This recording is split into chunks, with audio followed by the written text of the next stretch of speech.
Te vas. No vuelvas. Seguiremos adelante sin ti. Esa era la voz de mi madre. Plana, ensayada, definitiva, en un mensaje de voz que dejó a las 9:47 de un martes por la noche. No hubo ninguna discusión previa, ninguna advertencia, solo una grabación de 31 segundos que borraba 27 años de ser la hija que pagaba cada factura, gestionaba cada emergencia y nunca decía que no. Lo escuché 2 veces. Luego, le respondí con una sola palabra. De acuerdo. Lo que mi familia no sabía es que, de acuerdo no era una rendición. Era un permiso. Mi propio permiso para dejar de ser su red de seguridad. En 72 horas. El fondo fiduciario familiar fue congelado. La compra de una casa se vino abajo, y su abogado estaba dejando mensajes frenéticos que yo no tenía intención de devolver. 46 llamadas perdidas a la mañana siguiente, y un mensaje de texto de su abogado que decía, «Tenemos un problema grave». Me reí a carcajadas y respondí, «Antes de continuar, si esta historia resuena contigo, tómate un momento para darle a me gusta y suscribirte. Y deja tu ubicación y hora local en los comentarios. Me encantaría saber desde dónde escuchas. Me llamo Verónica, tengo 27 años. Y ahora, déjame contarte sobre ese martes por la noche de octubre. La noche en que recibí el mensaje de voz y todo cambió. Estaba sentada con las piernas cruzadas en mi cama en un estudio en Sevilla, con el portátil sobre mis rodillas, terminando un informe de análisis de riesgos para un cliente cuya cartera de inversiones estaba llena de señales de alerta. Ese es mi trabajo. Detectar el peligro antes de que llegue. La ironía, ¿verdad? Mi teléfono vibró en la mesita de noche. Una llamada perdida de mi madre, seguida de una notificación de mensaje de voz. Casi lo ignoro. Mi madre rara vez me llamaba directamente. Llamaba a Beatriz, mi hermana pequeña, que todavía vivía a 20 minutos de la casa de mis padres. Aquella cuyo nombre aparecía en cada grupo de WhatsApp familiar como un titular. Cuando mi madre necesitaba algo de mí, solía ser un mensaje de texto de 3 palabras como llámame o envía dinero. Pero un mensaje de voz se sentía diferente, más deliberado. Así que le di a reproducir. Su voz salió por el altavoz, clara y monótona, como si la hubiera ensayado frente a un espejo. Verónica, soy mamá. Quiero que sepas que la familia ha tomado una decisión. Ya no eres bienvenida aquí. No vuelvas. No hagas esto más difícil de lo que tiene que ser. Seguiremos adelante sin ti. 31 segundos. Lo cronometré en la barra de reproducción. Lo reproduje de nuevo, pensando que me había perdido una razón, un catalizador, una excusa, incluso un por lo que hiciste. Pero no había nada. Solo el veredicto, sin el juicio. Revisé el grupo de WhatsApp de la familia, el que Beatriz había creado 2 navidades antes, donde mi madre publicaba recetas de potajes, y mi padre enviaba fotos borrosas de pájaros en el jardín. Me habían eliminado, no silenciada, eliminada, y el grupo había sido renombrado. Antes era Familia Ortiz. El nuevo nombre, y recordaré esto hasta el día de mi muerte, era Los Nuestros. Así que ahora yo era oficialmente lo contrario a nosotros. Dejé el teléfono boca abajo en la mesita de noche y me quedé mirando una foto enmarcada en mi estantería. Nuestra familia en la graduación universitaria de Beatriz. Mamá, radiante. La mano de papá en el hombro de Beatriz. Yo, en el extremo derecho, medio cortada por el fotógrafo. Debería haberlo sabido entonces. Durante 10 minutos, no hice nada. Solo me senté allí, con las manos en el regazo, escuchando la televisión de mi vecino a través del techo. Risas enlatadas. Alguien arriba estaba viendo una comedia mientras mi familia entera votaba para eliminarme de la isla. La primera reacción fue la vieja reacción, llamar. Disculparme, aunque no sabía por qué. Preguntar qué había hecho mal. Prometer arreglarlo. Era el patrón que había seguido desde los 14 años. Asumir la culpa. Reparar la brecha. Mantener la paz. Mi pulgar se cernió sobre el nombre de mi madre en mis contactos. Pero algo se atascó. Como un engranaje que finalmente se rompe. Quizás fue su voz. No enfadada, no dolida, ensayada, O quizás fue el momento. Había pasado esa misma tarde recalculando la hipoteca de la casa familiar. La casa que yo estaba pagando. La casa donde Beatriz dormía en el dormitorio principal y a mí me tocaba el sofá-cama cuando iba de visita. Bajé el pulgar. Abrí el hilo de mensajes de mi madre. Escribí una palabra. De acuerdo. 5 letras. Añadí un punto. Luego le di a enviar. La pantalla mostró, entregado, y luego silencio. Ninguna burbuja de escritura, ninguna llamada de vuelta. Solo silencio, y eso lo decía todo. Esperaba que yo suplicara, me arrastrara, explicara. Cuando no lo hice, se quedó sin guión. No pude dormir. No por tristeza. La tristeza vendría más tarde, alrededor de las 3 de la mañana. Corta y afilada como un calambre muscular. No podía dormir porque mi cerebro hizo lo que siempre hace bajo presión. Se puso a trabajar. Abrí mi portátil, y creé una nueva hoja de cálculo. Título: Obligaciones financieras familiares, V. Ortiz, columna A, concepto. Columna B, cantidad mensual. Columna C, duración. Columna D, total. Empecé a teclear. Y lo que surgió de esas columnas, línea por línea, fue el precio de ser la hija de confianza. Era más alto de lo que pensaba. La hipoteca de la casa, 1.850 euros al mes. Llevaba 3 años pagándola. Eso solo ya eran 66.600 euros. El seguro médico de mis padres, 640 euros al mes. 2 años, 19.200 euros. El préstamo del coche de Beatriz, el SUV blanco que publicó en Instagram con el pie de foto bendecida, 380 euros al mes, 14 meses, 5.320 euros. Luego las emergencias, la operación de espalda de papá, la reparación del tejado que tenía que hacerse antes del invierno, la fianza de Beatriz cuando se mudó, volvió, y se mudó de nuevo. La factura del dentista que mamá olvidó mencionar hasta que llegó a una agencia de recobros. A las 2 de la mañana. Todo estaba en una pantalla. Me recliné y miré la celda del total. En negrita en la esquina inferior derecha. 143.214 euros. En 6 años, había contribuido con más de mi salario anual a las personas que acababan de colgarme con un mensaje de voz. Pero esa cifra ni siquiera era lo peor. Lo peor fue lo que encontré cuando abrí los documentos de respaldo que guardo en una carpeta en la nube. El mismo archivo meticuloso que me hace buena en mi trabajo. Yo era coavalista en la hipoteca. Mi nombre estaba en la escritura como copropietaria. Yo era la única administradora del fideicomiso de mi abuela. 86.000 euros que ella dejó para la educación y los gastos médicos de la familia, puestos bajo mi control porque dijo que yo era la única en quien confiaba con el dinero. Cada palanca financiera que mantenía a flote la vida de mi familia estaba vinculada a mi nombre. Me habían dicho que me fuera, pero habían olvidado que yo era los cimientos. Le di a imprimir. La pequeña impresora de mi escritorio cobró vida en el apartamento oscuro, escupiendo página tras página de facturas, extractos y contratos. Aún no estaba enfadada. Eso vendría después. Por ahora. Simplemente estaba despierta. Por primera vez en años, completamente despierta. La mañana llegó gris y fría. Octubre en Sevilla, el cielo parecía un techo bajo. Hice café en piloto automático, abrí mi portátil y entré en la cuenta bancaria conjunta. Era la cuenta familiar que había configurado 2 años antes para simplificar las facturas. Hipoteca, servicios, seguros, todo saliendo de una única fuente. Mi dinero entraba. Los gastos de todos los demás salían. El panel de control se cargó y lo vi de inmediato. La dirección de correo electrónico de contacto de la cuenta había sido cambiada. La mía, V. Ortiz. fin@proveedor, había sido reemplazada. En su lugar había una que reconocí. La de Beatriz. El cambio estaba fechado 2 días antes del mensaje de voz. 2 días. Me quedé sentada con eso un momento, dejando que se asentara. Mi hermana cambió la información de contacto en mi cuenta financiera antes de que mi madre grabara ese mensaje. El mensaje de voz no fue una explosión emocional. Fue un paso planeado.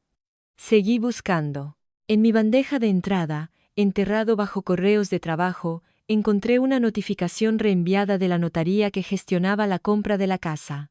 Asunto: modificación de beneficiario, pendiente de confirmación. El formulario era una solicitud para eliminar mi nombre de la escritura de la propiedad, con efecto tras la aprobación. El remitente: Beatriz Ortiz, identificada como representante familiar autorizada. Yo nunca había autorizado a nadie a representarme. Nunca había aceptado ser eliminada de nada. Mi taza de café se enfrió en la mesa. No la había tocado. Ahora lo entendía. Sentada en la luz gris de la mañana, con el portátil brillando y mi teléfono todavía boca abajo desde la noche anterior. Beatriz no quería que me fuera de la familia. Eso era una tapadera. Quería que me fuera de los papeles, de la escritura, del fideicomiso, de cada documento que demostraba que yo había construido la casa en la que vivían. El mensaje de voz fue la distracción. El verdadero robo estaba ocurriendo en los archivos. Y hay algo que necesitas saber sobre mí. Trabajo en análisis de riesgos. Me especializo en detectar patrones de fraude. Mi hermana acababa de hacer la peor apuesta de su vida. Para entender lo que pasó después, tienes que entender dónde empezó. No con el mensaje de voz. Ese fue el final. El principio fue más silencioso. El principio fue una cocina. Yo tenía 14 años. Beatriz, 10. Era el comienzo de las vacaciones de verano. Y mis padres nos sentaron en la mesa del comedor para explicar el plan. Beatriz iba a un campamento de arte. 4 semanas, 300 euros. Yo me quedaría en casa para cuidarla por las mañanas antes de que empezara el campamento. Y después de que volviera, haría el almuerzo, la colada, me aseguraría de que la casa no se incendiara mientras ellos trabajaban. Pregunté si podía ir a un campamento de matemáticas. Había un programa en la universidad local, gratuito para estudiantes con las notas requeridas. Yo las tenía. Mi madre negó con la cabeza. Alguien tiene que estar aquí para tu hermana. Pero es gratis, dije. Verónica, eres la hermana mayor, ¿entiendes? Entendí. Entendí que Beatriz tenía vacaciones y yo tenía responsabilidades. Que mis notas no eran una fuente de orgullo. Eran un predictor de ingresos futuros. Cuando saqué matrícula de honor ese otoño, el único comentario de mi madre fue: bien. Sigue así. Una de vosotras tiene que ganar dinero de verdad algún día. No un estoy orgullosa de ti. No un te lo has ganado. Sino un serás útil más tarde. Y cuando Beatriz suspendió sus exámenes finales de sexto ese año, fue un evento familiar. Papá la llevó a por un helado. Mamá se sentó con ella durante 1 hora, acariciándole el pelo y diciendo: no eres solo una nota de examen, cariño. Yo estaba en la habitación de al lado. Oí cada palabra. Nadie me había dicho nunca algo así. No porque suspendiera, sino porque nunca necesité consuelo. Yo era la fuerte, la estable, la que se las arreglaba. Mi madre me lo dijo una vez, directamente. Por teléfono. Segundo año de universidad. Mencioné que me sentía abrumada. Ella dijo: tú eres la fuerte, Verónica. Beatriz me necesita más. 7 palabras. Las llevé conmigo durante una década. Mi primer sueldo de verdad llegó un viernes de junio, el verano después de graduarme, 21 años. Préstamos estudiantiles ya acumulando intereses. Un puesto de nivel de entrada en una consultora mediana, que esperaba 60 horas a la semana. Me sentí orgullosa durante unas 4 horas. Mi madre llamó esa noche. Mi padre se había hecho daño en la espalda en el trabajo. No estaba cubierto por el seguro porque técnicamente era autónomo. La factura del hospital era de 2.000 euros. ¿Podía ayudar? Envié el dinero esa noche. Sin dudarlo. 3 semanas después, Beatriz necesitaba la fianza para su primer piso. 1.200 euros. Tenía 17 años, casi 18, y se iba a un ciclo de formación profesional de estética. Le pregunté a mi madre, con cuidado: Beatriz no tiene ahorros. El silencio al otro lado fue un arma. Apenas está empezando, Verónica. ¿Cómo puedes preguntar eso? Envié los 1.200 euros. Mis propios préstamos estudiantiles, 38.000 euros, seguían ahí. Nadie preguntó por ellos. Nadie ofreció ayudar. Ni siquiera se mencionaron. La suposición era simple. Verónica está bien. Verónica se las arregla. Verónica no necesita ayuda porque nunca la pide. En mi primer año fuera de la universidad, envié a casa casi 14.000 euros. No de una vez, sino en trozos. Unos cientos aquí, 1.000 allá, siempre una emergencia, siempre solo esta vez. Y, solo esta vez, se convirtió en cada mes. Nunca dijeron gracias. No quiero decir que se olvidaran una vez. Quiero decir que las palabras nunca se pronunciaron. Ni en un mensaje. Ni por teléfono. Ni en Nochebuena, cuando volé a casa en una aerolínea de bajo coste y comí en la mesa del comedor que yo había financiado. Mi cumpleaños ese año. Mi madre lo olvidó. Publicó una foto antigua de Beatriz en Facebook esa misma semana. El cumpleaños de Beatriz fue 2 meses después. Fiesta en casa. Me pidieron que encargara el pastel y lo pagara. El último mes de ese año. Comí fideos instantáneos durante 9 días seguidos porque mi cuenta bancaria estaba vacía. No se lo dije a nadie, porque si lo hacía, mi madre me diría que estaba exagerando, y yo le creería. Eso es lo que más duele. Hace 3 años, el mensaje de voz. Mi madre llamó.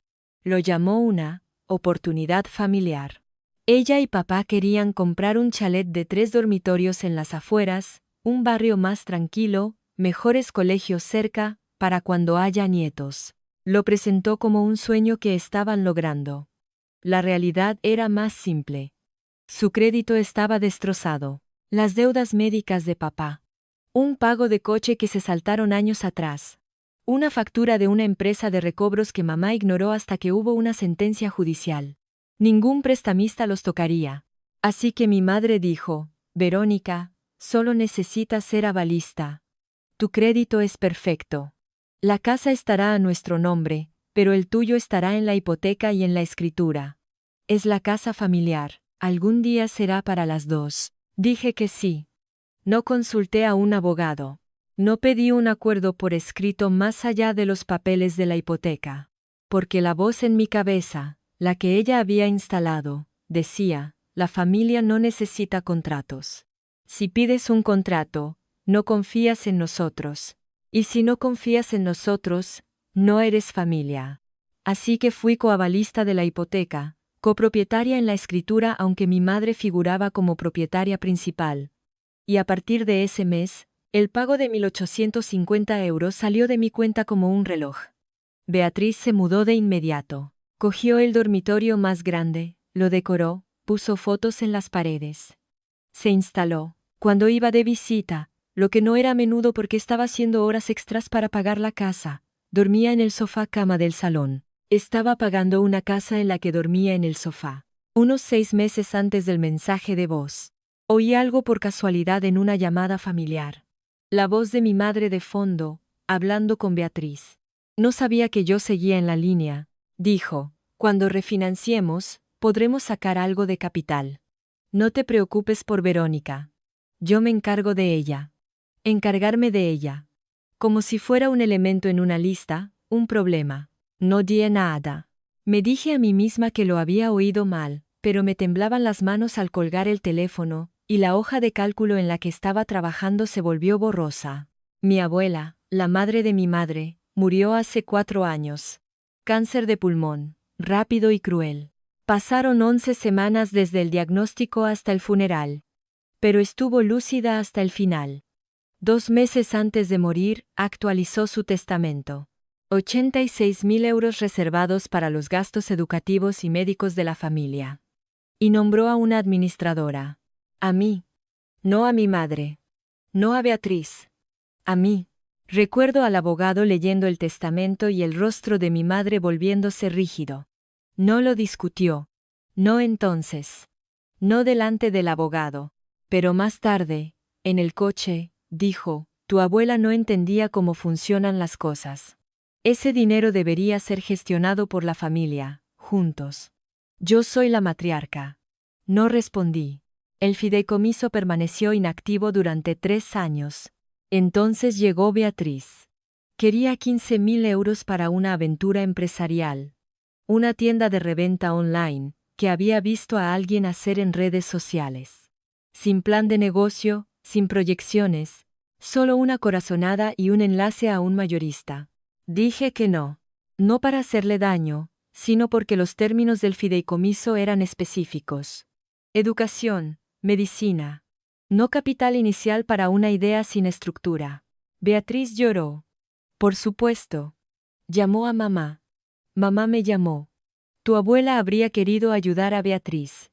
Estás siendo controladora. Estoy siguiendo el documento del fideicomiso, mamá. Es literalmente mi responsabilidad legal. Beatriz no me habló durante 2 meses después de eso. Y en esos 2 meses, me enteré por un primo de que Beatriz les había estado diciendo que yo estaba acaparando el dinero de la abuela. Probablemente gastándolo en mí misma. Nunca corregí la historia. Estaba demasiado cansada de luchar contra fantasmas. Pero aquí está la parte importante. La parte que no me di cuenta de que se convertiría en un arma. 2 meses antes de ese mensaje de voz, Beatriz me llamó. Dijo que quería aclarar las cosas. Su voz era cálida, casi dulce, fraterna de una manera que no había sido en años. Hablamos durante 40 minutos, y en algún momento, bajó la guardia, o quizás simplemente fue descuidada. Y dijo, sinceramente, Vero, solo necesito que te apartes del fideicomiso y de la escritura. Haría las cosas más sencillas para todos. Lo dijo como si fuera lógico, como si pedirme que me apartara de mi propia vida fuera un favor que debería querer hacer. Lo que no sabía, lo que no podía saber, es que yo grabé la llamada. No para atraparla. Grabo las llamadas importantes como un hábito profesional. Mi aplicación marca cualquier llamada de más de 10 minutos con un familiar y la graba automáticamente, con un tono audible al principio. Beatriz o no lo oyó o no le importó. Guardé el archivo. En 3 lugares, la nube, un pendrive y un correo electrónico a mí misma con el asunto por si acaso. Esa noche, en la cama, me quedé pensando en una pregunta. ¿Por qué Beatriz quería que me fuera tan desesperadamente? Crecimos en la misma casa. Le preparaba el almuerzo cuando mamá trabajaba hasta tarde. Fui coavalista de su primer coche. Y de alguna manera, me había convertido en la villana de una historia que ella estaba escribiendo sin contármela. Todavía no lo entendía del todo. Quizás tú sí. Si alguna vez has sido la persona de confianza y te han respondido con traición, ¿por qué crees que lo hacen? Dímelo en los comentarios. Miércoles por la mañana, 2 días después del mensaje de voz. Entré en la oficina con aspecto de haber dormido en una trituradora de papel. Marcos Vega se dio cuenta antes de que llegara a mi escritorio. Es 7 años mayor que yo. Un contable forense con una voz tranquila y una presencia sólida que hace que los clientes se sientan seguros entregándole sus peores cifras. Habíamos trabajado juntos en una docena de auditorías. No era un hombre entrometido, pero esa mañana fue diferente. Fui a la sala de descanso a por un café, y cuando volví, Marcos estaba de pie cerca de mi escritorio. No sentado. De pie. Como si algo lo hubiera detenido a mitad de camino. La pantalla de mi portátil seguía abierta. La hoja de cálculo todavía estaba allí. Obligaciones financieras familiares B. Ortiz. El total, en negrita en la parte inferior. Me miró la pantalla, y luego a mí de nuevo. Verónica. Su voz era baja. No quiero entrometerme, pero esa hoja de cálculo, ¿es dinero que te deben o dinero que has dado? Podría haber mentido. Podría haber dicho que era un archivo de cliente, un borrador, una plantilla. Pero había dormido 4 horas y estaba funcionando con los humos de una década de fingir que estaba bien.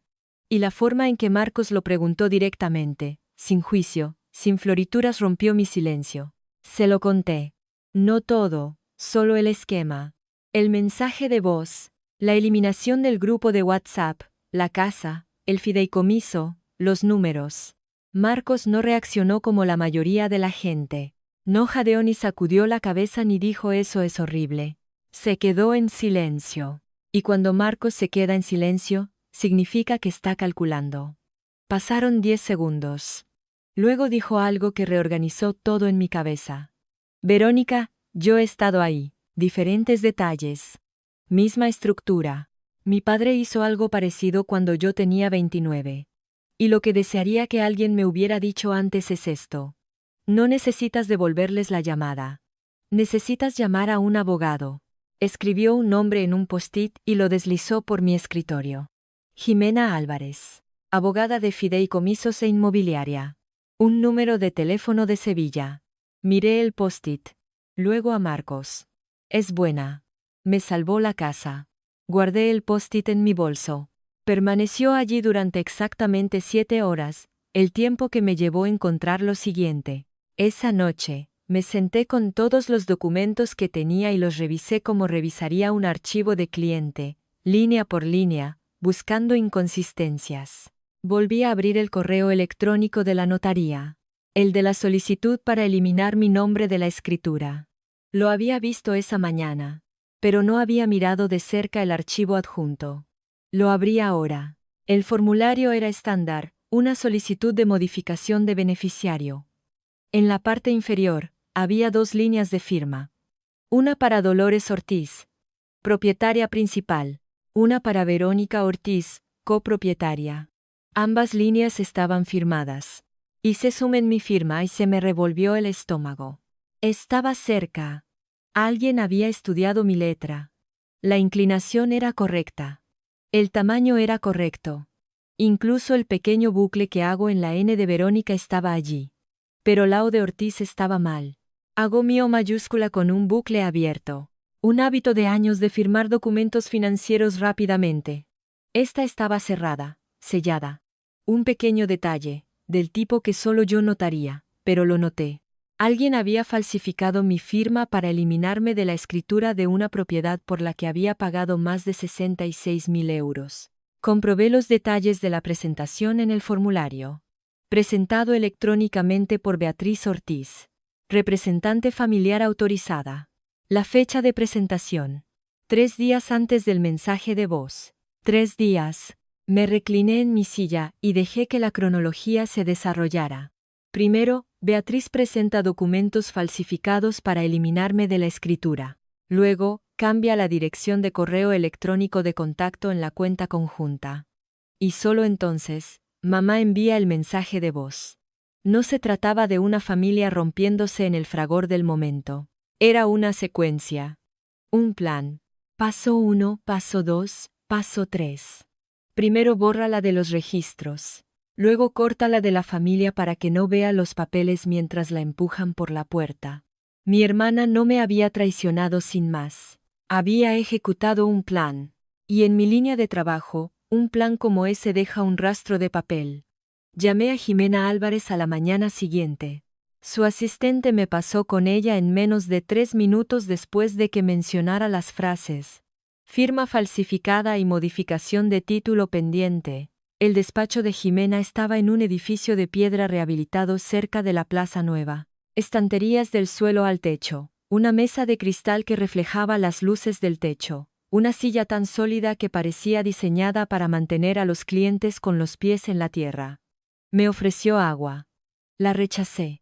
No quería sentirme cómoda. Quería respuestas. Puse la carpeta sobre su escritorio. Todo. El acuerdo de la hipoteca. El formulario de modificación falsificado con ambas firmas.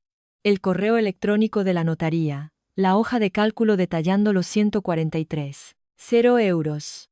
Y la notificación del banco mostrando que Beatriz había cambiado el correo electrónico de contacto en la cuenta conjunta. Jimena pasó las páginas como un cirujano leyendo una radiografía. Lenta, inexpresiva, con las gafas en la punta de la nariz. Puso la firma falsificada junto a mi firma real del acuerdo de hipoteca original y estudió las dos, una al lado de la otra. Luego se quitó las gafas y me miró. Señorita Ortiz, tiene 2 problemas y una ventaja. Tocó el formulario falsificado. Problema número 1. Alguien ha cometido fraude usando su identidad. La discrepancia en la firma por sí sola es suficiente para establecer la falsificación. Tocó el correo electrónico de la notaría. Problema número 2. Hay una refinanciación pendiente en una propiedad de la que usted es copropietaria sin su consentimiento o permiso. Ambas cosas son graves. Hizo una pausa. Su ventaja es clara. Usted es coavalista. Es copropietaria. Es la única administradora de un fideicomiso familiar. Nada, ni la refinanciación, ni el cambio de título, ni un céntimo de ese fideicomiso se mueve sin su firma real. Y su firma real es lo único que no pueden conseguir. Me quedé sentada con eso un momento, luego hice la pregunta que había estado rondando mi cabeza desde el martes por la noche. ¿Qué pasa si simplemente paro? ¿Dejo de pagar la hipoteca? ¿Dejo de firmar nada? ¿Dejo de ser la red de seguridad? Jimena cruzó las manos. Entonces todo el sistema se derrumba bajo su propio peso. El banco enviará notificaciones. La refinanciación se detendrá. El fideicomiso permanecerá bloqueado. Todo. Cada acuerdo financiero del que dependen se paraliza hasta que usted decida lo contrario. Lo dejó en el aire. Luego añadió, casi suavemente, hay una cosa más que debe saber. Una firma falsificada en una modificación de escritura no es solo un asunto civil. En España, puede ser un delito penal. No digo que deba ir por ahí, pero debe saber que es una opción. Mi silla de repente se sintió mucho más cómoda. Esa noche, de vuelta en mi apartamento, abrí la aplicación de grabación de mi teléfono. No había vuelto a escuchar la llamada de Beatriz desde esa noche, hacía 2 meses. En ese momento, la había descartado como irritante pero inofensiva. Solo Beatriz siendo Beatriz, tratando de conseguir lo que quería con una voz suave y preguntas capciosas. Ahora, con todo lo que sabía, sonaba completamente diferente. Me puse los auriculares y le di a reproducir. La voz de Beatriz llenó mi cabeza, cálida y casual, el tono que usa cuando quiere algo pero aún no ha llegado a pedirlo. Solo digo, Vero, estás tan ocupada. Tienes tu carrera, tu piso, toda tu vida allí. ¿No sería más fácil si dieras un paso atrás? Dejar que mamá se ocupe del fideicomiso y de la casa. Sinceramente, si tu nombre no estuviera en las cosas, no tendrías que preocuparte por los pagos. Sería un alivio, ¿no? Recuerdo pensar en ese momento que era torpe, no maliciosa. Solo Beatriz intentando simplificar su propia vida. Luego llegó la línea en el minuto 32 de la grabación. Solo necesito que te apartes del fideicomiso y de la escritura. Haría las cosas más sencillas para todos. Hice una pausa, rebobiné, reproduje de nuevo. Solo necesito que te apartes del fideicomiso y de la escritura. Necesito, no quiero, no sería mejor si, necesito. Me había dicho exactamente lo que planeaba hacer. En voz alta, en un teléfono que estaba grabando, después del tono de notificación de la aplicación que, o bien ignoró o no escuchó. Y cuando no desaparecí voluntariamente, falsificó mi firma e hizo que mi madre me enviara una notificación de desahucio bajo el disfraz de una decisión familiar. Guardé el archivo de nuevo. En la nube, en un pendrive. En un correo electrónico a mí misma. 3 copias. Porque en mi familia, la verdad tenía la costumbre de desaparecer. Todavía no sabía cuándo lo usaría, o cómo. Pero sabía esto. Esa grabación era la única carta que Beatriz no sabía que yo tenía. Y esperaría el momento adecuado para jugarla. Viernes por la tarde, en el despacho de Jimena. Me senté frente a ella. Con un bloc de notas lleno por ambos lados. Ella tenía uno similar. Repasemos esto, dijo. Paso a paso. ¿Qué puede hacer? ¿Cuáles son sus derechos y cuáles son las consecuencias para ellos y para usted? Paso 1. Notificar al banco que se presentó un formulario de modificación de escritura con una firma falsificada. Jimena enviaría una carta formal con pruebas. Mi firma real del acuerdo de hipoteca original junto a la falsificada de la enmienda. El banco se vería legalmente obligado a detener la refinanciación mientras investigaba. Paso 2. Como única administradora del fideicomiso de la abuela, tenía plena autoridad para congelar todas las distribuciones. Sin orden judicial, sin aprobación de ningún miembro de la familia. Una firma mía, una llamada telefónica a la institución fiduciaria, y los 86.000 euros quedarían bloqueados. Paso 3. Detener los pagos automáticos de la hipoteca. Yo era coavalista. no la prestataria principal. Dolores era la prestataria principal. Si yo dejaba de pagar, la obligación recaía por completo en ella, y su crédito no era lo suficientemente bueno para llevar el préstamo sola. El banco enviaría notificaciones formales en un plazo de 30 días. Si no podía ponerse al día o refinanciar de forma independiente, comenzaría el proceso de ejecución hipotecaria. Paso 4. Una carta de cese y desistimiento de Jimena en mi nombre, notificando a la familia que me retiraba de todas las obligaciones financieras conjuntas con efecto inmediato. Escuché cada paso, asentí a cada uno, y luego hice la pregunta que mi instinto me había estado haciendo. Si pierden la casa. Jimena no se inmutó. Verónica, te dijeron que te fueras. Te estás yendo. No les estás quitando la casa. Te estás quitando a ti misma de un préstamo que no pueden permitirse sin ti.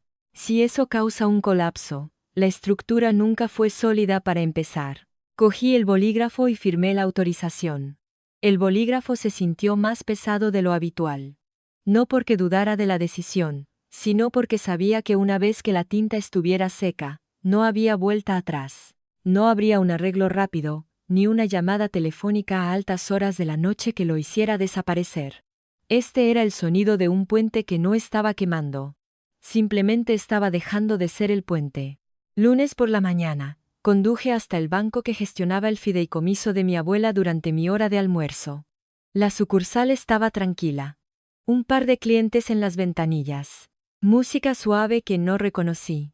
El zumbido de las luces fluorescentes. Me senté con un gestor de fideicomisos llamado David. Un hombre agradable con una corbata azul y un bolígrafo con el que hacía clic nerviosamente mientras hablaba. Presenté los papeles. Prueba de mi identidad. El documento original del fideicomiso y una carta de Jimena confirmando mi estatus legal. David lo revisó todo, haciendo clic con su bolígrafo exactamente 14 veces. Luego levantó la vista. Señorita Ortiz, usted es la única fiduciaria de esta cuenta. No hay otros firmantes, ni cofiduciarios, ni beneficiarios secundarios con derechos de retiro. Clic. ¿Qué le gustaría hacer? Me gustaría congelar por completo todas las distribuciones de este fideicomiso, con efecto inmediato. Ningún retiro, transferencia o gasto de ningún tipo hasta nuevo aviso por escrito de mi parte. Parpadeó. ¿Hay alguna razón en particular? Me preocupa un posible acceso no autorizado. Quiero revisar toda la actividad antes de permitir cualquier transacción futura. Ese era un lenguaje que entendía. Tecleó durante 2 minutos, imprimió un formulario y lo deslizó por el escritorio. Lo firmé. 86.000 euros bloqueados. Recibirá una confirmación por correo electrónico en 1 hora, dijo David. Nadie más puede acceder a estos fondos sin su autorización por escrito y una firma notariada. Gracias, David. Salí a la luz del sol de octubre. El aire era fresco. Las hojas estaban cambiando. Me quedé en la acera un momento y sentí algo que no esperaba. No triunfo, no satisfacción, alivio. Como dejar una maleta que no sabía que había estado llevando a través de cada puerta durante 4 años. Este fue el primer paso. El fideicomiso estaba asegurado. El dinero de la abuela estaba a salvo. Pero el verdadero terremoto aún estaba por llegar. Porque cuando Beatriz intentara acceder a esa cuenta y lo intentaría, lo sabía, se encontraría con un muro que no podría derribar con palabras dulces, ni lágrimas, ni artimañas. Y ese muro tendría mi nombre. Martes. El asistente de Jimena envió 3 correos electrónicos antes del mediodía. El primero fue al prestamista hipotecario.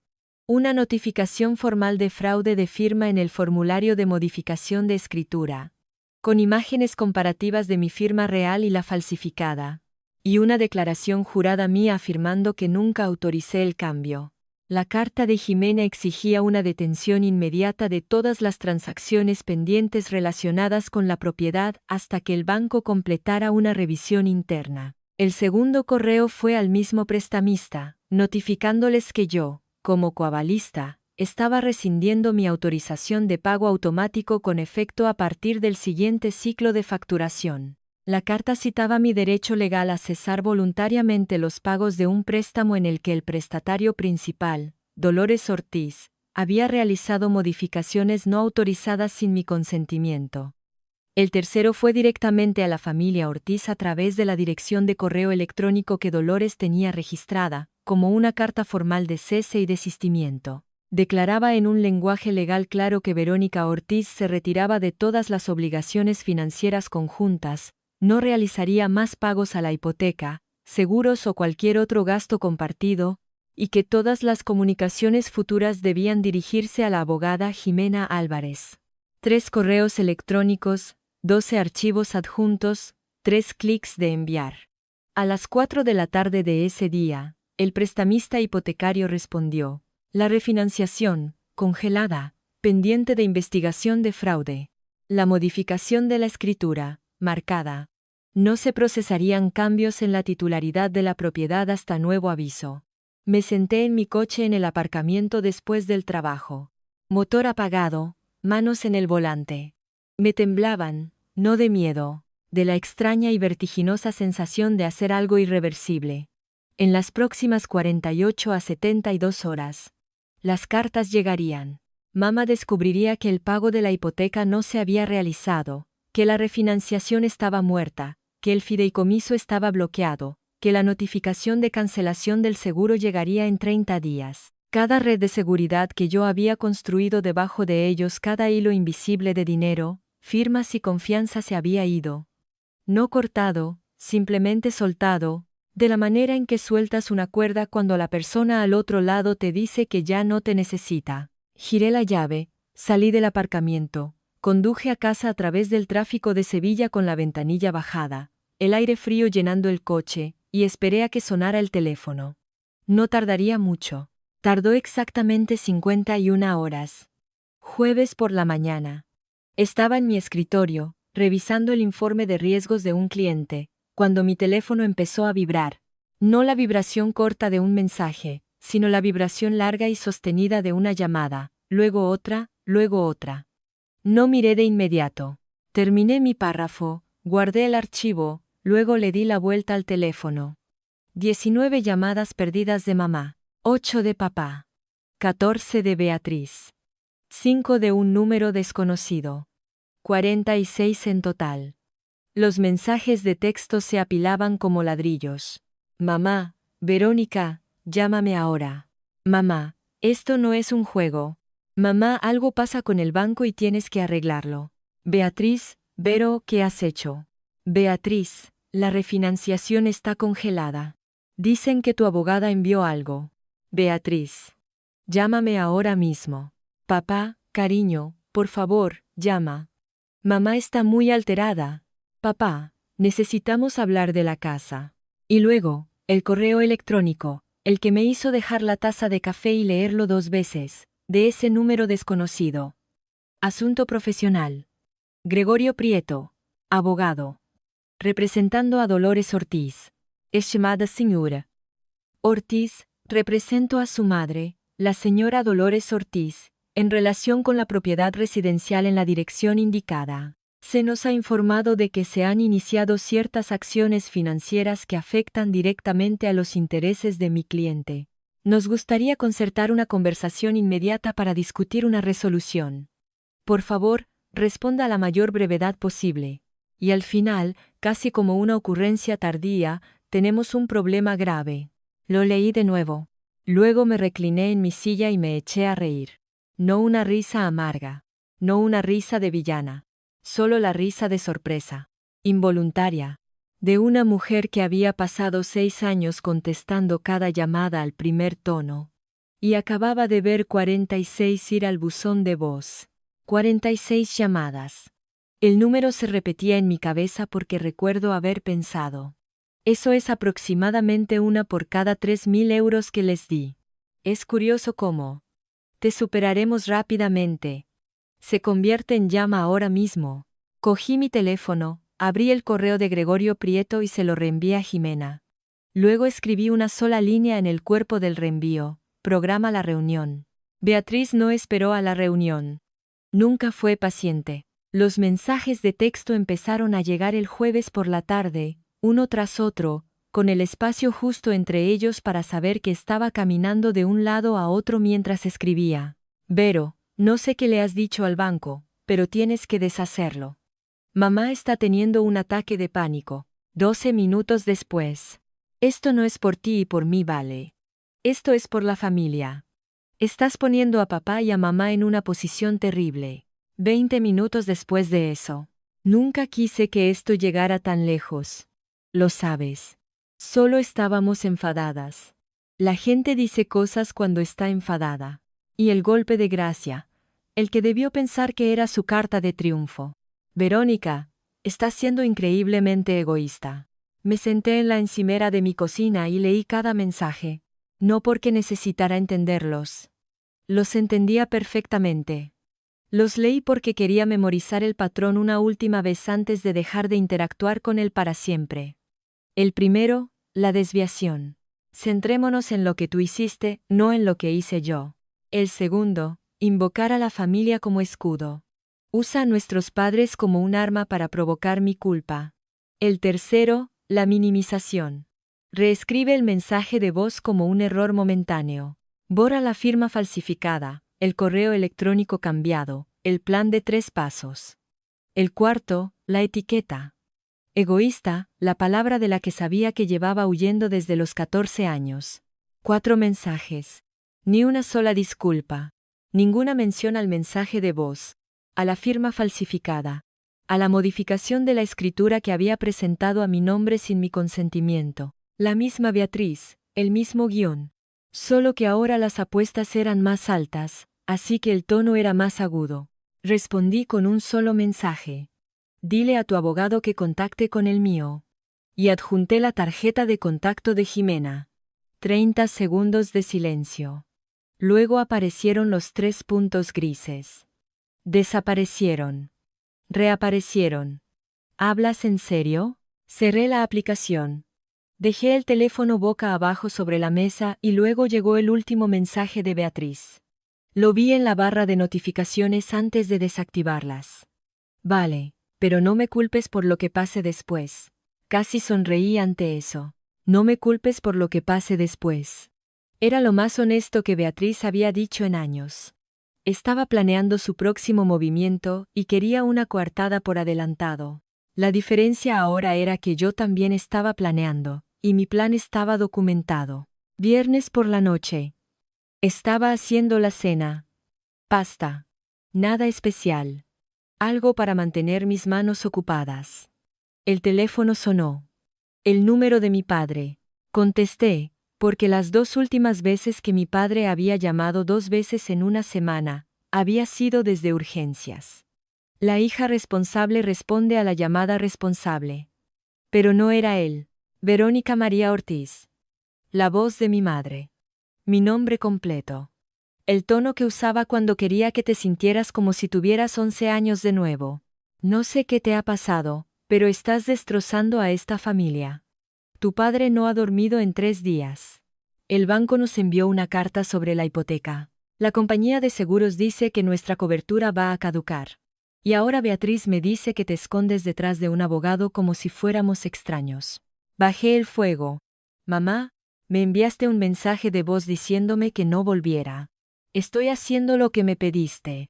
Eso fue porque estabas enfadada. Sé cómo te pones. Pero esto, congelar las cuentas, detener los pagos, esto es deliberadamente vengativo. He dejado de pagar por cosas que ya no son mías. Me dijiste que no soy familia. Si no soy familia, no tengo obligaciones financieras con la familia. Silencio. 2 tiempos. 3. Después de todo lo que he sacrificado por ti.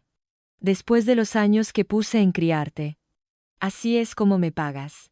Ahí estaba. El viejo y cansado guión. La misma manipulación de la culpa que me había hecho extender cheques durante 6 años. Yo sacrifiqué. Tú debes, la deuda familiar perpetua. Donde mi lado del libro mayor siempre estaba en números rojos. Mamá, no estoy pagando nada. He pagado mi parte. Hay una diferencia. Su respiración se aceleró. Te arrepentirás de esto, Verónica. Te lo digo ahora, mirarás hacia atrás en este momento y te avergonzarás. Quizás. Pero si me avergüenzo, será por mis propias razones, no porque tú me digas que debo hacerlo. Colgué, dejé el teléfono junto a la vitrocerámica. Me temblaban las manos. El agua de la pasta estaba hirviendo, chisporroteando en el quemador. No lloré. O si lo hice, no fue por culpa. Fue el dolor de darme cuenta de que la persona que siempre había esperado que fuera mi madre no existía. Nunca había existido. Y ninguna cantidad de pagos de hipoteca podría crearla. Apagué el fuego. Ya no tenía hambre. Pero me di cuenta de algo, de pie en la cocina silenciosa, con el vapor arremolinándose a mi alrededor. Dolores no había mencionado la firma falsificada. Ni una vez. O no sabía lo que Beatriz había hecho, o lo sabía y había decidido que no importaba. No estaba segura de cuál era peor. Sábado por la mañana. Mi teléfono se convirtió en un tablón de anuncios de personas con las que no había hablado en meses. Mi tía Elena, la hermana de mi madre, fue la primera. Cariño, tu madre está muy preocupada. Sea cual sea el desacuerdo, no podéis hablarlo. Dice que estás intentando quedarte con la casa. Luego mi tío Roberto. Del lado de mi padre, con una versión diferente. La familia es lo primero, ¿sabes? No dejes que el dinero arruine lo importante. Luego un primo que he visto 2 veces. Hola, Verónica. No estoy seguro de lo que pasa. Pero Beatriz parece muy afectada. Solo quería decir que quizás deberías llamar a tu madre. Uno tras otro, toda la mañana, todos con la misma huella digital invisible. Abrí Facebook. No había publicado en semanas, pero tenía un presentimiento. Y ahí estaba. La última actualización de estado de Beatriz, publicada a las 11 de la noche anterior. Cuando tu propia sangre te da la espalda por dinero. La familia nunca debería ser transaccional. Algunas personas solo se preocupan por el control. Rezando por la sanación. 47. Me gusta. 22 comentarios. Corazones y manos rezando y sé fuerte, cariño, de gente que no tenía ni idea de lo que realmente había pasado. Y un comentario de mi tía Elena. Te quiero, cielo, la verdad siempre sale a la luz. Sí, pensé. Supongo que sí. Se me oprimió el pecho. El viejo reflejo se activó. La necesidad de explicar, de corregir, de presentar mi caso. De desplegar las pruebas y mostrarles la hoja de cálculo y la firma falsificada y el mensaje de voz. Escribí 3 respuestas diferentes. Borré las 3. Luego recordé lo que Marcos me había dicho 2 días antes, cuando le confesé que tenía pavor de ser la villana en la historia de Beatriz. No luches contra esa narrativa en su terreno. Había dicho, removiendo su café sin levantar la vista. Lleva la verdad al lugar correcto. El lugar correcto. No Facebook. No un grupo de WhatsApp. Una sala de conferencias. No una llamada telefónica que mi madre pudiera colgar cuando la verdad se volviera incómoda. Una habitación con una mesa, abogados y documentos, donde las lágrimas no superan a las pruebas y víctima tiene que competir con las marcas de tiempo. Cerré Facebook, abrí mi correo electrónico, le escribí a Jimena. Creo que es hora de que nos reunamos, todos, con todo lo que tenemos, cara a cara. Jimena respondió en 11 minutos. De acuerdo. Coordinaré con Prieto. Viernes, mi despacho. Faltan 5 días. 5 días hasta que cada historia que Beatriz había contado tuviera que sentarse en una mesa redonda. Dejé mi teléfono en la encimera y me serví una segunda taza de café. Mi mano estaba firme. Lunes por la tarde. Jimena me llamó desde su despacho, con el altavoz puesto para que pudiera escuchar. Había contactado a Gregorio Prueto. La conversación fue educada como una partida de ajedrez. Movimientos controlados. Lenguaje medido. Nada superfluo. Señor Prieto. Represento a Verónica Ortiz. Como sabe, mi cliente es coavalista de la hipoteca y copropietaria de la escritura de la residencia en la que vive su cliente. También es la única fiduciaria del fideicomiso familiar Margarita Ortiz. Estoy al tanto de los arreglos financieros, dijo Gregorio. Su voz era cautelosa de abogado. Entonces también debe estar al tanto de que se presentó un formulario de modificación de escritura a la notaría con la firma de mi cliente. Una firma que mi cliente no proporcionó. Un análisis comparativo muestra claras discrepancias. La unidad de fraude del banco ha marcado el documento y ha detenido el préstamo pendiente. Silencio. Conté.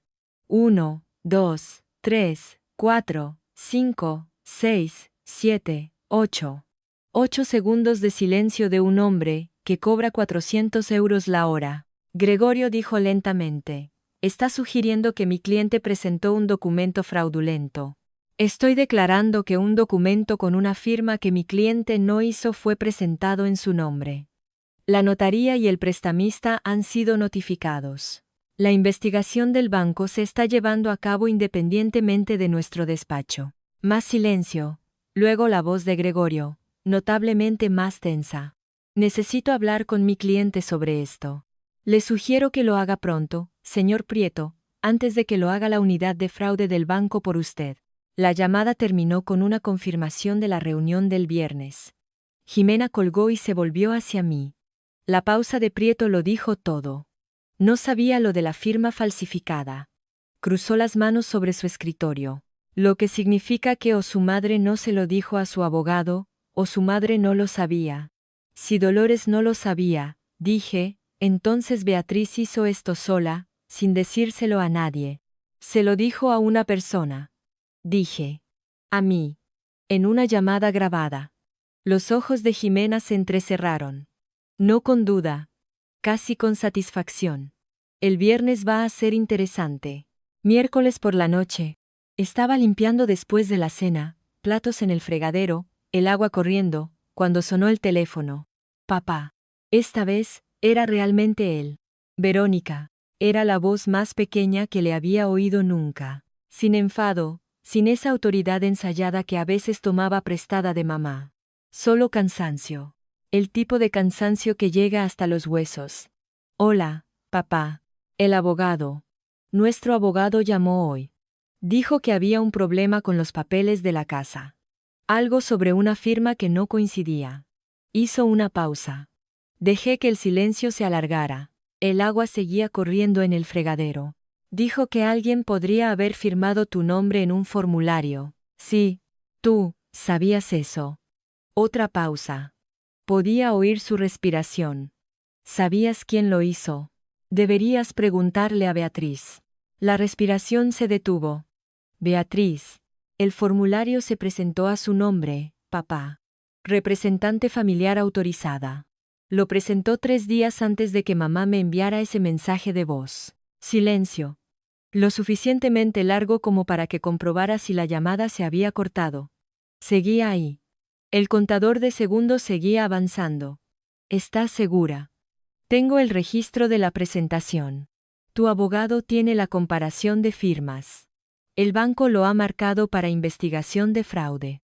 Sí, papá. Estoy segura. Oí un ruido al otro lado de la línea. El crujido de una silla.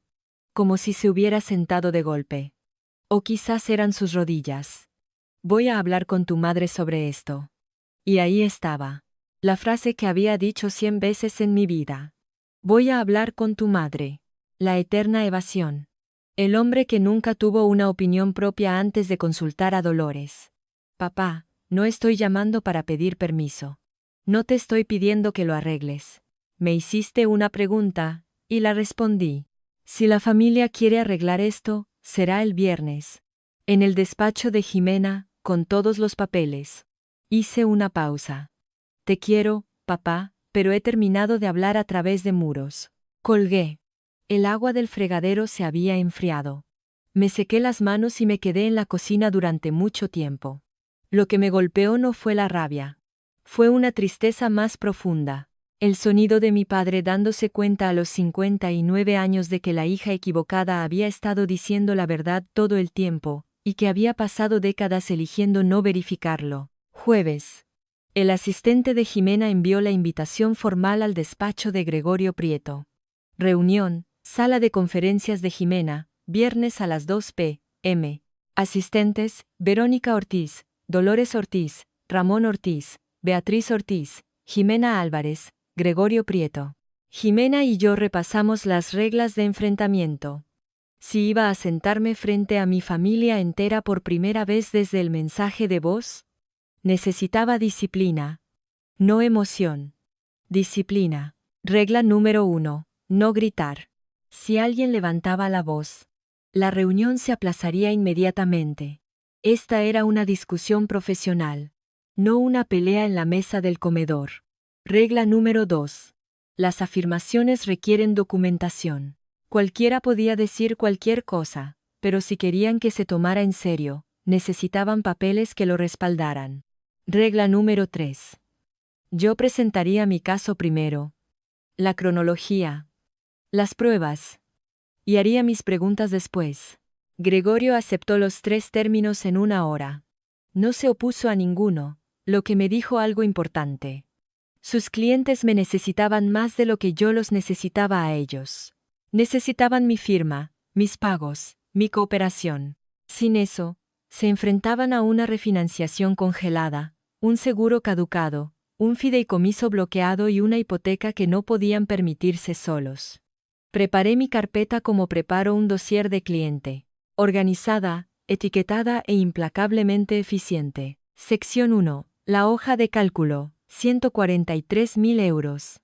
Sección 2. La firma falsificada junto a la original. Sección 3.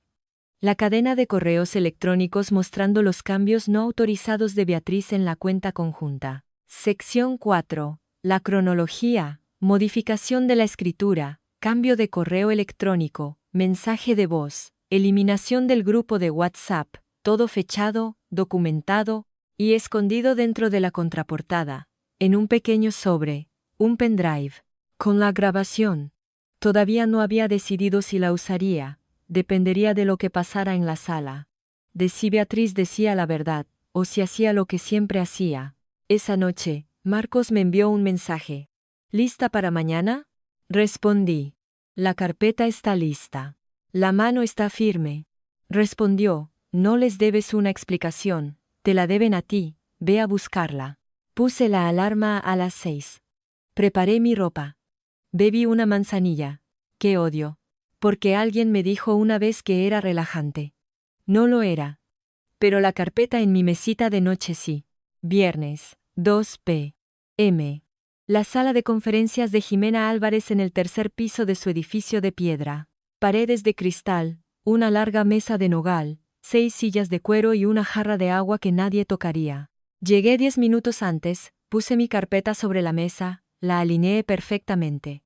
Jimena se sentó a mi izquierda, con el portátil abierto, el bloc de notas preparado. Ninguna de las dos habló.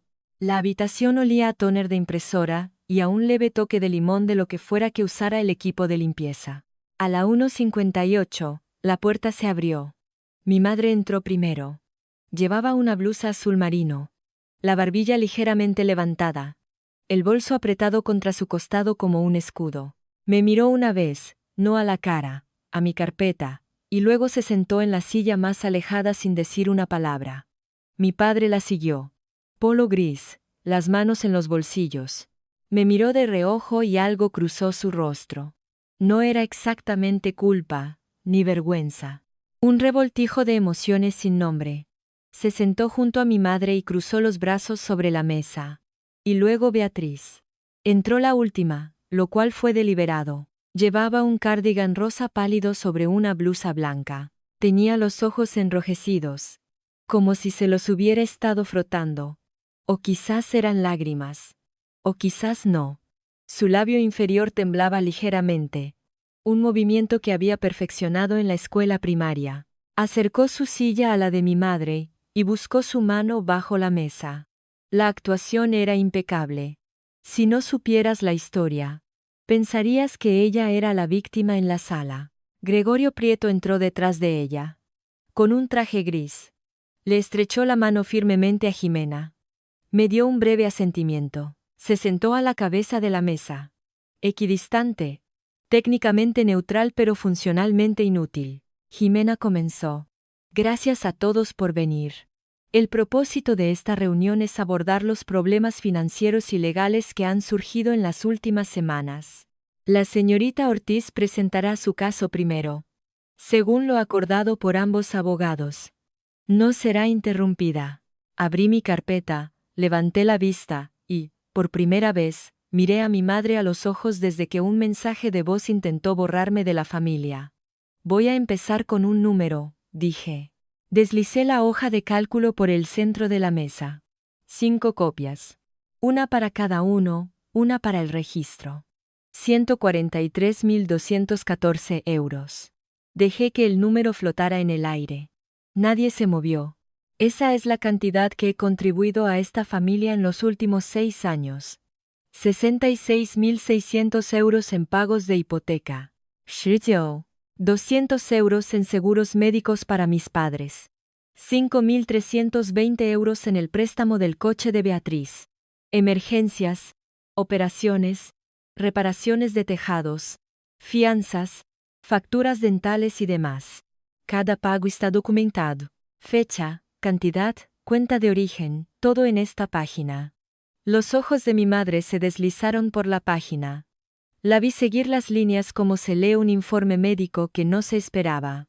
Esto es lo que he dado, dije. No por obligación, no por contrato, sino porque me lo pidieron y porque creía que de eso se trataba la familia. Mi madre abrió la boca. Jimena levantó un dedo, tranquila pero firme. Señora Ortiz, tendrá su turno. Saqué el segundo documento de mi carpeta. 2 hojas de papel, una al lado de la otra. Las alicé sobre la mesa y las giré para que todos pudieran leerlas. A la izquierda, mi firma del acuerdo de hipoteca original, de hace 3 años. A la derecha, la firma del formulario de modificación de la escritura, solicitando que se me elimine del título de propiedad. Hice una pausa. No firmé este formulario. No lo autoricé. Ni siquiera supe de su existencia hasta que lo encontré en mi correo electrónico, después de ser eliminada de esta familia por mensaje de voz. Gregorio Prieto se inclinó hacia adelante, examinando las 2 firmas. Su mandíbula se tensó. Continué. Este formulario fue presentado electrónicamente por Beatriz Ortiz, identificada como representante familiar autorizada. 3 días antes del mensaje de voz. Algo cambió en la sala. No un sonido, más bien un cambio en la presión barométrica. La mano de mi padre subió a su frente. Gregorio se reclinó lentamente en su silla. Beatriz apretó la mano de mi madre. Y mi madre miró las firmas, luego a mí. Y luego, por primera vez desde que entró en la sala, miró a Beatriz. ¿Qué es esto? Alguien falsificó mi firma, dije. Para intentar tomar la parte de la casa por la que he estado pagando. No dije quién. No necesité hacerlo. Todos los ojos en la sala ya se habían vuelto hacia Beatriz. Beatriz soltó la mano de su madre. Eso es. Es una locura. Yo no falsifiqué nada. Su voz subió. Verónica está haciendo lo que siempre hace. Está manipulando la situación. Se está haciendo la víctima porque no soporta vernos. Beatriz, no levanté la voz. No necesité hacerlo. Una sola palabra, plana y silenciosa. Cortó su frase como un cuchillo a través del papel. Antes de que termines esa frase, quiero que escuches esto. Metí la mano en la contraportada de mi carpeta, saqué el pequeño sobre y saqué el pendrive. El portátil de Jimena estaba conectado a los altavoces de la mesa. Lo conecté, encontré el archivo y puse el cursor sobre el botón de reproducir. Esta es una grabación de una llamada telefónica entre tú y yo, de 2 meses antes del mensaje de voz. La llamada fue revelada al principio. Mi aplicación emite un tono de notificación. Si quieres cuestionar su autenticidad, el señor Prieto es bienvenido a verificarlo. El color desapareció del rostro de Beatriz. No rojo. Blanco. El tipo de blanco que aparece cuando la sangre se retira de la superficie de la piel. Le di a reproducir. La voz de Beatriz llenó la sala. Cálida, casual, suavemente persuasiva. Solo necesito que te apartes del fideicomiso y de la escritura. Haría las cosas más sencillas para todos. La grabación terminó. Nadie se movió. Miré a Dolores. Estaba mirando el altavoz como si la hubiera golpeado. Sus labios estaban ligeramente abiertos. Ni una palabra. Miré a mi padre. Tenía los ojos cerrados. Su mano seguía en su frente. Miré a Gregorio Prieto. Había dejado el bolígrafo sobre la mesa y había cruzado los brazos, la postura universal de un abogado recalculando su posición. Y miré a Beatriz. Estaba mirando a su madre, buscando el salvavidas que siempre había estado ahí. La excusa instantánea, la justificación de, no lo decía en serio, la inmediata transferencia de la culpa hacia mí. Su madre no se giró. 15 segundos de silencio. Conté cada uno, como se cuenta entre el relámpago y el trueno para ver qué tan cerca está la tormenta. Fue lo más ruidoso que mi familia había sido nunca. Entonces Beatriz se quebró. Eso está fuera de contexto. No lo decía en serio. Solo estaba hablando. Solo diciendo cosas. Todo el mundo dice cosas. La voz de Jimena era plana como un bisturí. La grabación está fechada 2 meses antes de que se presentara un documento fraudulento con la firma de la señora Ortiz para eliminarla del título de propiedad. Yo diría que el contexto está bastante claro. Beatriz se volvió hacia su madre de nuevo. Sus labios temblaban. ¿Era real esta vez? Quizás no. Ya no podía distinguirlo. Mamá. Mamá, ¿me crees? Está tergiversando las cosas. Siempre lo hace. Dolores Ortiz no miró a su hija menor. Miró la hoja de cálculo, la columna del total, el número en la parte inferior que representaba 6 años de la vida de su hija mayor, dado sin un solo gracias, y no dijo nada. Y en ese silencio, en ese preciso y devastador silencio, algo en la sala se rompió sin posibilidad de reparación. Cerré mi carpeta. Lentamente. El sonido de la tapa golpeando la última página fue el único sonido en la sala. Dolores se volvió hacia mí. Su voz era diferente, más pequeña. Verónica, yo no sabía lo de la firma, te lo juro, no lo sabía. Te creo que no sabías lo de la firma, mamá. Ella exhaló. Pero lo sabías cuando grabaste ese mensaje de voz. Lo sabías cuando me eliminaste del grupo de WhatsApp. Lo sabías cada vez que Beatriz te contaba una historia sobre mí. Y nunca llamaste para preguntar si era verdad. Elegiste la versión que te hacía sentir cómoda. Y yo pagué el precio por ello. En dinero, en años, en cada fiesta en la que me senté al final de la mesa diciéndome a mí misma que todo estaba bien. La barbilla de Dolores cayó. No un asentimiento. Más bien como si algo dentro de ella se hubiera desmoronado un poco.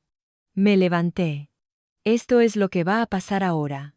Mantuve mi voz tranquila. Profesional. La forma en que presento un análisis de riesgos a un cliente cuando los números son malos y no hay una manera fácil de decirlo. El fideicomiso será transferido a una gestora profesional.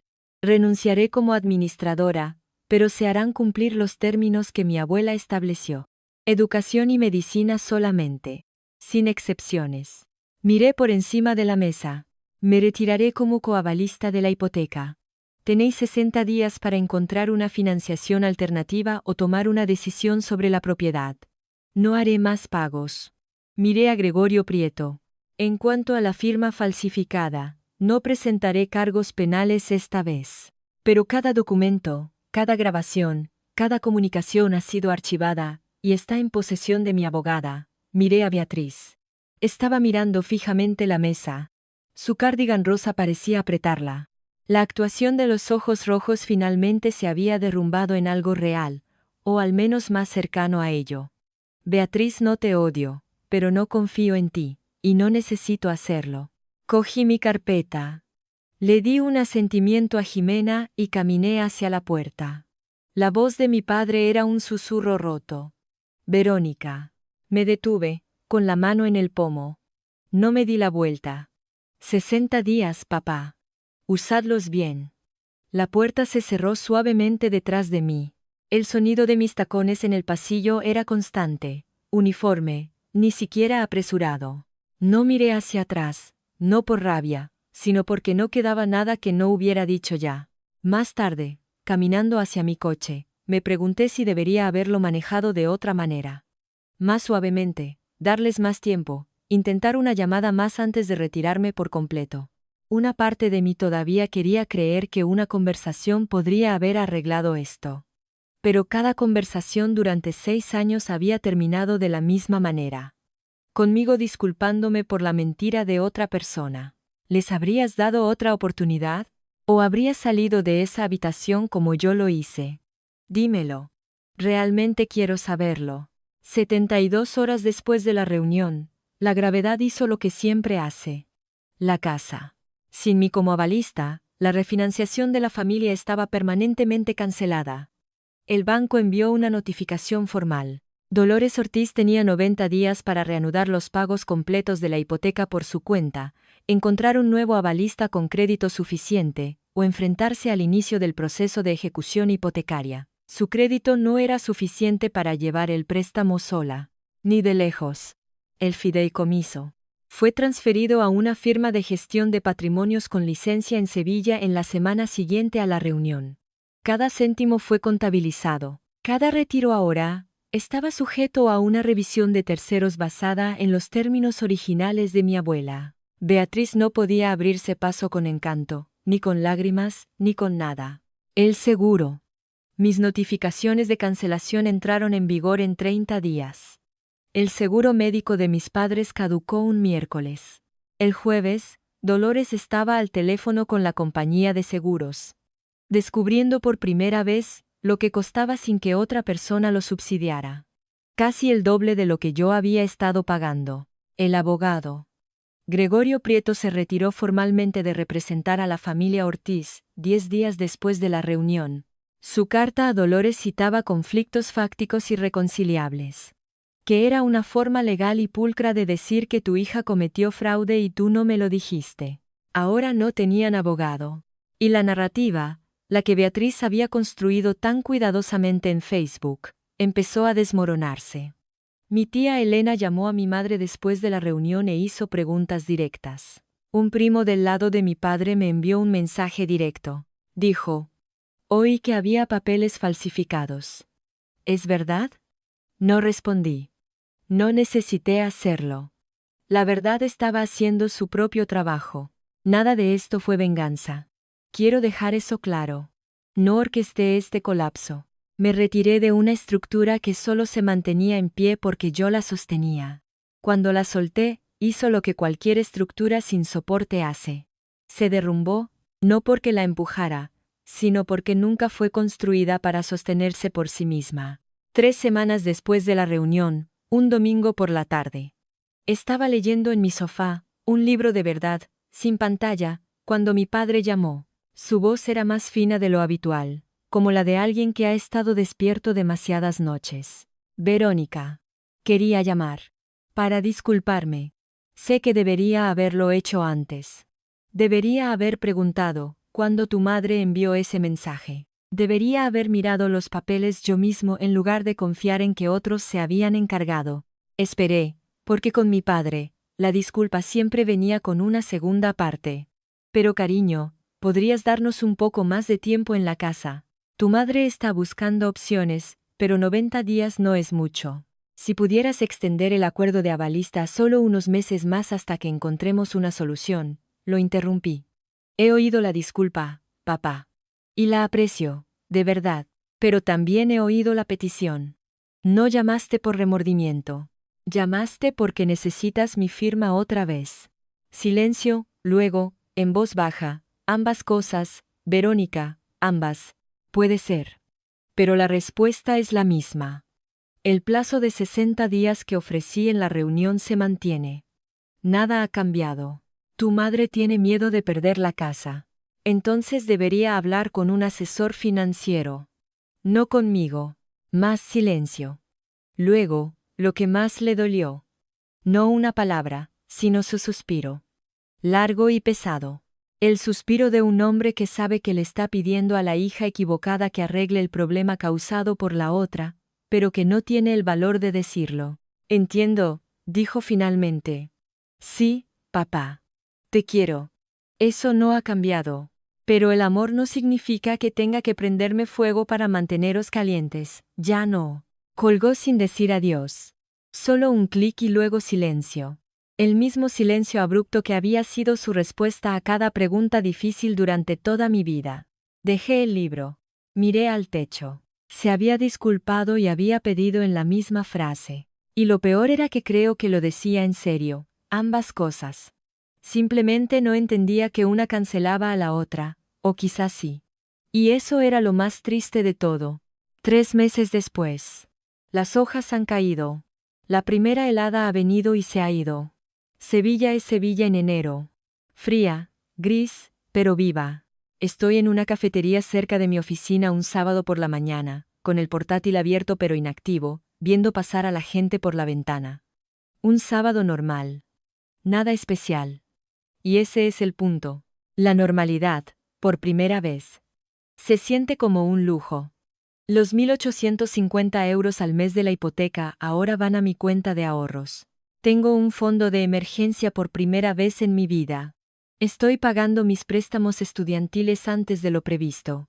Reservé un vuelo a Oporto para un fin de semana largo en febrero solo porque quería ver el océano. Nunca había reservado un viaje solo porque sí. Beatriz y yo no hemos hablado desde la reunión. Ni un mensaje, ni una nota de voz, ni un me gusta en una foto. Silencio total. Revisé su Facebook una vez, por costumbre. Tenía un nuevo estado. Empezando de nuevo. Sin contexto, sin mención a mí. Ni a la casa, ni a nada. Solo la versión curada de su vida, limpia para una audiencia que no conocía la historia detrás. Pasé de largo y no sentí nada. Y esa nada, ese silencio limpio donde antes vivía la culpa, fue lo más parecido a la libertad que he conocido nunca. Mi madre llamó una vez, aproximadamente un mes después de la reunión. Su voz era diferente. No cálida, pero los bordes afilados se habían suavizado. Me preguntó cómo estaba. Dije que bien. Ella dijo vale. La llamada duró 90 segundos. No me hizo sentir culpable. No pidió dinero. No mencionó a Beatriz. No fue una reconciliación. Fue una tregua. Y por ahora, eso es suficiente. Mi padre me envió un mensaje por mi cumpleaños. 3 palabras. Feliz cumpleaños, Verónica, la primera vez en años. Sin signos de exclamación, sin emojis. Solo mi nombre y un reconocimiento de que existo. Fue el gesto más pequeño posible, pero fue suyo. La casa se vendió 6 semanas después de la reunión. Dolores la puso en venta cuando quedó claro que nadie avalaría un nuevo préstamo. Firmé los papeles para que mi nombre fuera eliminado de la escritura, los papeles reales, mi firma real esta vez. No recibí dinero de la venta. La escritura nombraba a Dolores como propietaria principal, y el capital era suyo. Contabilicé la pérdida. Los 66.000 euros en pagos de hipoteca por una casa en la que nunca viví. Lo cancelé, no en mis impuestos, sino en mi cabeza, como la matrícula de la lección más cara que he aprendido. Esa tarde, me encontré con Marcos para tomar un café. Se sentó frente a mí, me miró una vez a la cara y dijo, ¿cómo te sientes? Lo pensé. De verdad. Más ligera, dije. Como si hubiera dejado algo que no sabía que estaba cargando. Él asintió, no dijo nada más. No lo necesitaba. Por primera vez en 6 años, cada euro que ganaba era mío. No mío para darlo. No mío para sacrificarlo. No mío para usarlo como prueba de que merecía un asiento en la mesa que había pagado. Solo mío. Silenciosa, simple, hermosamente mío. No cuento esta historia para que odiéis a mi familia. La cuento porque en algún lugar, ahora mismo, alguien está sentado con su teléfono, mirando una confirmación de transferencia por dinero que no puede permitirse, a alguien que nunca ha dicho gracias. Y se está diciendo a sí mismo lo que yo me dije durante 6 años. Está bien. Son familia. Así es como es. Beatriz no es un monstruo. Es una persona que aprendió muy joven que mentir era recompensado y que las lágrimas abrían puertas. Nadie la detuvo nunca. Nadie le mostró una consecuencia que importara hasta que esa consecuencia tuvo mi nombre y un abogado. Mi madre no es malvada. Es una mujer que construyó su identidad sobre el control, sobre ser el centro de una familia que seguía un guión que ella escribió. Cuando dejé de seguir el guión, no supo cómo reaccionar excepto con fuerza. Ese mensaje de voz no fue crueldad. Fue pánico disfrazado de poder. Mi padre no es un hombre malo. Es un hombre que pasó su vida eligiendo el silencio en lugar de la confrontación. Y un día se dio cuenta de que el silencio también tiene un coste. Todavía lo está aprendiendo. Creo que podría llegar a entenderlo. Espero que sí. Y yo, soy una mujer que finalmente entendió que la palabra familia no es un cheque en blanco. Que amar a alguien no significa financiar su vida mientras borran la tuya. Que un límite no es un castigo. Un límite es la verdad, dicha sin disculpas. No sé cómo será mi familia dentro de un año. No sé si habrá cenas de Nochebuena o llamadas telefónicas que se sientan como un hogar. Y no necesito saberlo. Por primera vez, no estoy construyendo mi vida en torno a su respuesta. Así que te pregunto esto, y realmente quiero saberlo. Si las personas que se supone que más te quieren te dicen que te vayas, ¿luchas por quedarte o finalmente les dejas ver cómo es la vida sin ti? Dímelo en los comentarios. Los leo todos. Gracias por escuchar mi historia. Si alguna parte de ella te ha tocado, si alguna vez has sido la persona que lo sostenía todo mientras te decían que no era suficiente, lo entiendo. Deja un comentario y cuéntame tu historia. Los leo todos. Y si aún no lo has hecho, suscríbete para no perderte lo que venga. Hay otra historia enlazada en la descripción sobre alguien a quien le dijeron que nunca lo lograría por su cuenta. Les demostró a todos que estaban equivocados de la manera más satisfactoria. Nos vemos allí.